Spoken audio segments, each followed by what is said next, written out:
नमस्कार दोस्तों, बी और ओन एस्ट्रोलॉजर के नए अध्याय में मैं मनीष कुमार आपका फिर से स्वागत करता हूँ। जैसा कि पिछली वीडियो में हमने दशा के बारे में बहुत खास बातें सीखी थी और आज हम सीखेंगे दशा कितने तरीके की होती है और इनकी क्या अवधि होती है। तो आइए शुरुआत करते हैं। दशाएं 5 प्रकार की होती है।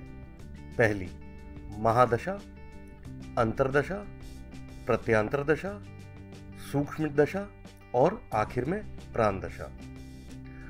हमारे जिंदगी में सबसे ज्यादा इम्पैक्ट महादशा और अंतरदशा का होता है, क्योंकि ये लंबे समय के लिए भी होती है और कह सकते हैं कि इनका असर तकरीबन 85% हमारे जीवन पर पड़ता है। बाकी तीनों बची दशाएं मिलाकर सिर्फ 15% ही असर डालती है।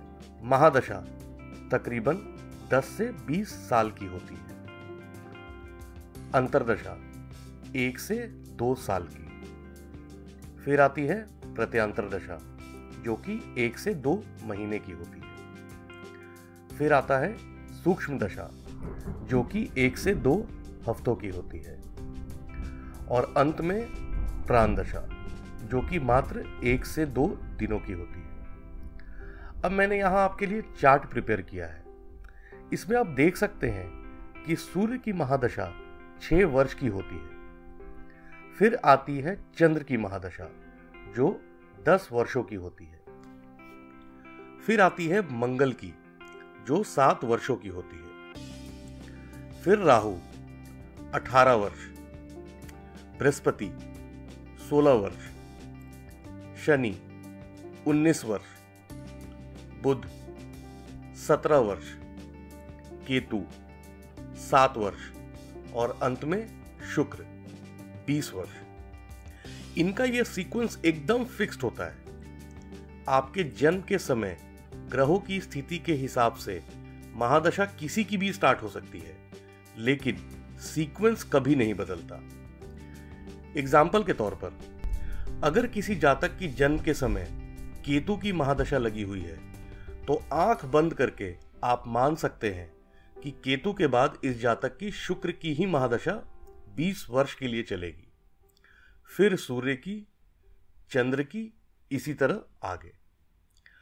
बाकी दशाओं की सीक्वेंस भी बिल्कुल इसी तरह फिक्स्ड होगी, वो भी नहीं बदलेगी। जैसे मंगल की महादशा में सबसे पहले मंगल की ही अंतरदशा चलेगी, फिर राहु की अंतरदशा, फिर बृहस्पति, फिर शनि और इसी तरह आगे। जिस भी ग्रह की महादशा चली, सबसे पहले उसी की अंतरदशा, उसी की प्रत्यांतर दशा, उसी की सूक्ष्म और उसी की प्राण दशा चलेगी और अपने अवधि के हिसाब से इसी सीक्वेंस में आगे बढ़ते रहे। जिस भी ग्रह की महादशा चली, सबसे पहले उसी की अंतरदशा, प्रत्यांतर दशा, सूक्ष्म दशा और प्राण दशा चलेगी और अपने अवधि के हिसाब से इसी सीक्वेंस में आगे बढ़ते रहेंगे। इस चार्ट को आप अच्छे से याद कर लें, ये कुंडली विश्लेषण में आपके बहुत काम आएगी। आज के इस वीडियो में इतना ही। तब तक अपना और अपने परिवार का ध्यान रखें और अपने बड़े बुजुर्गों का आशीर्वाद लेते रहें। अगर आप इस चैनल पे पहली बार आए हैं, तो आपसे निवेदन है कि कृपया इसको सब्सक्राइब करें और बेल आइकन को क्लिक करें।